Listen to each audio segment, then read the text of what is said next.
ঠাকুরের ব্লগ যেখান থেকে শেষ করেছিলাম আবার সেখান থেকে আরম্ভ করলাম। ঠাকুর আনা হওয়ার পর আমার দাদা, আমার মেয়ে, আমার বাবা সাজাচ্ছিল। তারপরে বিহিপনির বাবা আর বিহিপনির পিসির ছেলে যে ওই পতাকাগুলো লাস্টে সাজিয়েছিল। তো এদিকে সাজানো হচ্ছিলো, এদিকে মা রান্না করেছিল আলু ভাতে ভাত আর ডাল, কারণ আমি গেছিলাম ঠাকুর আনতে বলে। মা বললো তুই যা, রান্নাটা আমি করে নিচ্ছি। তো ডাল আলু ভাতে দিয়ে রাত্রিবেলা খাবো ডিনারে। অনেক রাত্রি, তখন 1:30 বাজে আমরা ডিনার সারছি, কারণ ঠাকুর আনতে আনতে প্রায় 12টা 12:30 বাজে, মানে বেজে গেছিলো, রাত্রি হয়ে গেছিলো। তারপর খাওয়া দাওয়া হয়ে যাওয়ার পর টেবিলে খাবো এক এক করে, তাই জন্য একলা একলা করে মানে একজন করে খাচ্ছি। প্রথমে আমি খেলাম, তারপরে খাবে আমার মেয়েকে খাওয়াবো, তারপরে খাওয়ানোর পর তারপরে আমার বাবা খাবে, আমার দাদা খাবে একসাথে। আর বিহিপনির বাবা আমাদের এখানে খায় না, তো ওদের বাড়িতে খায়, ওদের বাড়িতে খেয়ে নিয়েছে। তো আমি আমার তারপরে লাস্টে আমার মা খেলো। মা খাওয়ার পর তারপরে আমার মা পাতায় খেয়েছিলাম, কারণ বাসন কোসন কে মাজবে, ঠাকুরের বাসন মাজবো। ঠাকুরের বাসন আমার মাজা হয়ে গেছে। তার মধ্যে ঠাকুরটা আনার পর ঠাকুরের বাসনটা মাজলাম। এদিকে আমার দাদা, আমার মেয়ে প্রথমে সাজাচ্ছিল, তারপরে বিহিপনির বাবা অনেকটা লেট করে এসছে, প্রায় 1টার সময় কি 12:30টার সময়, মানে আধা ঘন্টা মতো মেয়েকে খাওয়াচ্ছিলাম। মেয়েকে খাইয়ে দিবে মেয়ে, আবার দাদা খেলো, বাবা খেলো। বিহিপনির বাবা বেশিক্ষণ ছিল না, আধা ঘন্টা পর্যন্ত ছিল, আবার চলে গেছে ওদের বাড়িতে। ওই পতাকাটা সাজিয়ে ওর চলে গেছে। তারপরে আমার মা খেলো। মা খাওয়ার পর ঠাকুরের বাসন টাসন আমার মাজা হয়ে গেছে।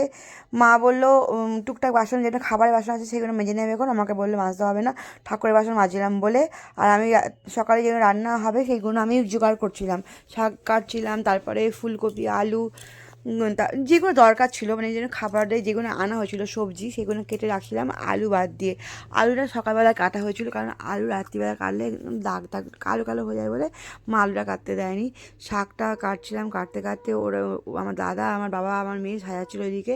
আর গান চলছিল, একটু গান না হলে হবে না, জমবে কি থোড়াই। আমার গান শুনতে খুব ভালো লাগে। তো এবার আমি পুরো ক্লান্ত ছিলাম, আর শরীরটা আমার খুব সেদিনকে খারাপও ছিল। আর বাসন আমাদের প্রত্যেক বছরই, ঠাকুরের বাসন আমাদের অনেক, মানে বাসন প্রত্যেক বছরই মাজতে হয়, কারণ প্রত্যেক বছর নিজেই তুলি, তাও মাজতে হয়।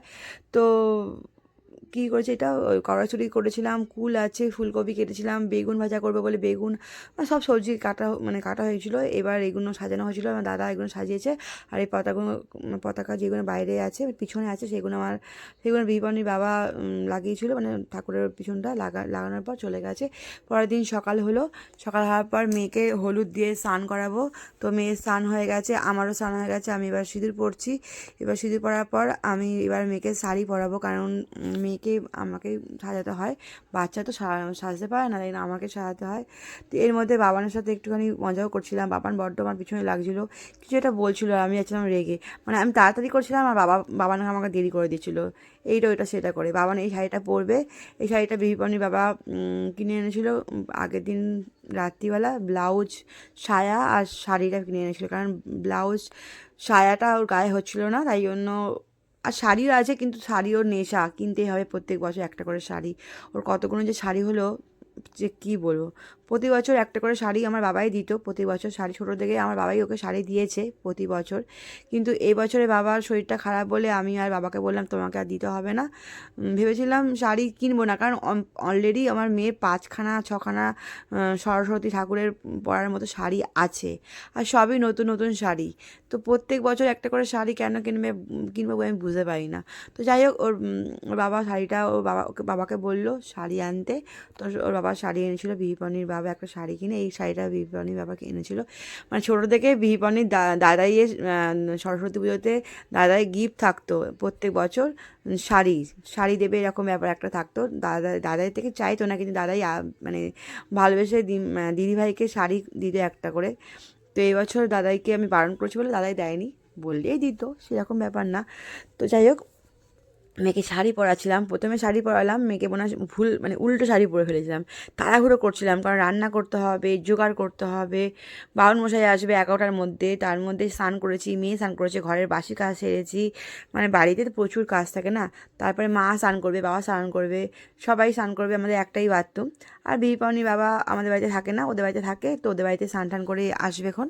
তো যাই হোক, বেশি লোককে নিমন্ত্রণ করিনি, কারণ আমি ভেবেছিলাম যে করবো, কিন্তু কিন্তু কী হলো কে জানে, লাস্টের দিকে শরীরটা না আমার এতটা খারাপ হয়েছিল না, আগের দুদিন ধরে না শরীরটা খুব খারাপ ছিল, তাই আমি রান্না করতে পারবো কি না পারবো না, অতগুলো মানুষের রান্না, তাই জন্য আমি মানে বেশি আত্মীয়স্বজনকে করিনি এবছরে সেরকম, খালি করেছিলাম বিহিপনির পিসিকে, ঠাকুমাকে বলেছিলাম, আর আমার মাসিকে, আর আমার দাদা তো আমাদের বাড়িতে সবসময় থাকে বেশিরভাগ টাইমে, যে সাহেব যে আমার দাদা, তো ওকে করেছিলাম, ব্যাস ওইটুকুনি ব্যাপার। আর আমার বাবা আর রিপনির বাবা অন্যদিন থাকে না, অন্য বছর মানে থাকে, মানে অল্প টাইম থাকে, ওর তো অফিস থাকে, তো অফিস চলে যায়।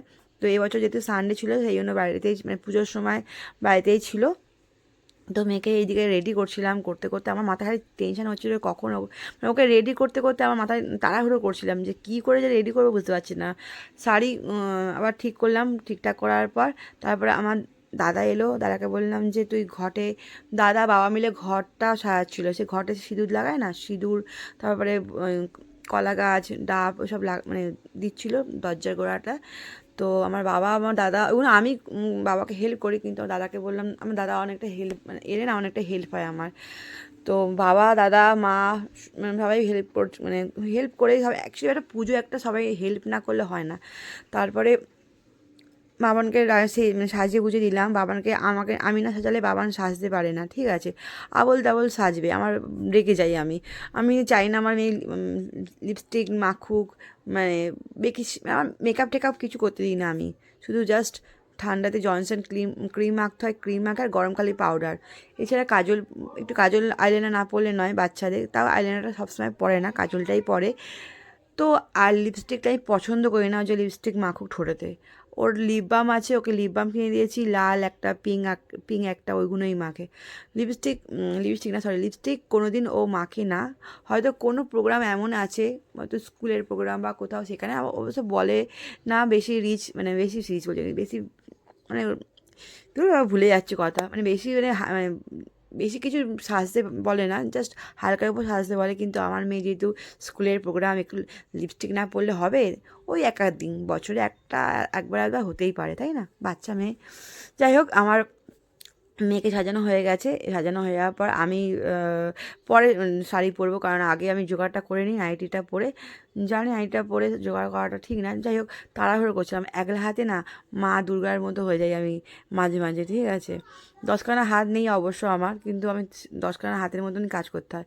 মেয়েকে পুরো রেডি হয়ে গেছে, মেয়ে সেজে গুজে পরিপাটি হয়ে, আমিও সাজি, তার সাথে সাথে আমার মেয়েকেও সাজাই, এরকম না যে আমি একলা সাজবো মেয়েকে সাজাবো না, আমার ঠিক সেটা ভালো লাগে না, আগে মেয়ে সাজবে তারপরে মা সাজবে, আগে কিন্তু আমি আমার মেয়েকেই আগে সাজাই, তারপরে আমি কিন্তু সাজি।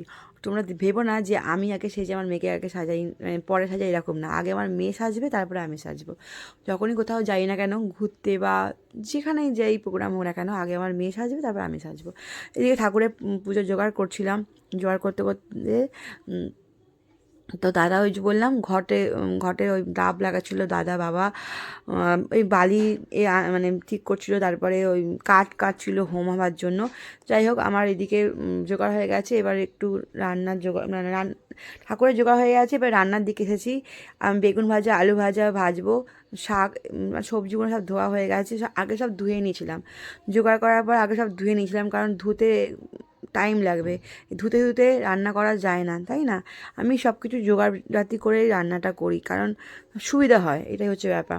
তো বেগুন ভাজা হয়ে গেছে, এবার আলু ভাজবো, কড়াটা অনেকটা বড়, আমাদের ঠাকুরের বাসন সব কিছু আলাদা, মানে যেইটা ঠাকুরের বাসন হয়, মানে ঠাকুরের বাসনে রান্না হয়, সেই বাসনে কিন্তু আমাদের কোনো অনুষ্ঠান হলে সেই বাসনে কিন্তু রান্না হয় না, আমাদের ঠাকুরের সম্পূর্ণ বাসন সব কিছু, খুন্তি বলো, যা যা যা যা লাগে সবই মানে আলাদা আলাদা থাকে।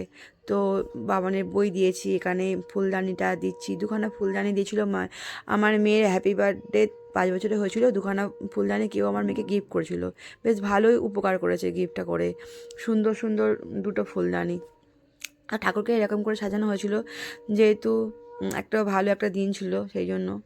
তো এবার মেয়ে আমি সবাই রেডি, শাড়ি পরা হয়ে গেছে আমার, সেরকম কিছু সাজবো না, কারণ পুজোর বাড়িতে আমি বেশি সাজতে ভালো লাগে না আমার এখন আর, কারণ রান্না করবো, ওইদিকে পুজো হবে, এইদিকে মেয়ে প্যাঁপু চ্যাপু হ্যান প্যান, সাজবো সন্ধ্যের দিকে সাজবো, সেজে ঘুরতে বেরোবো।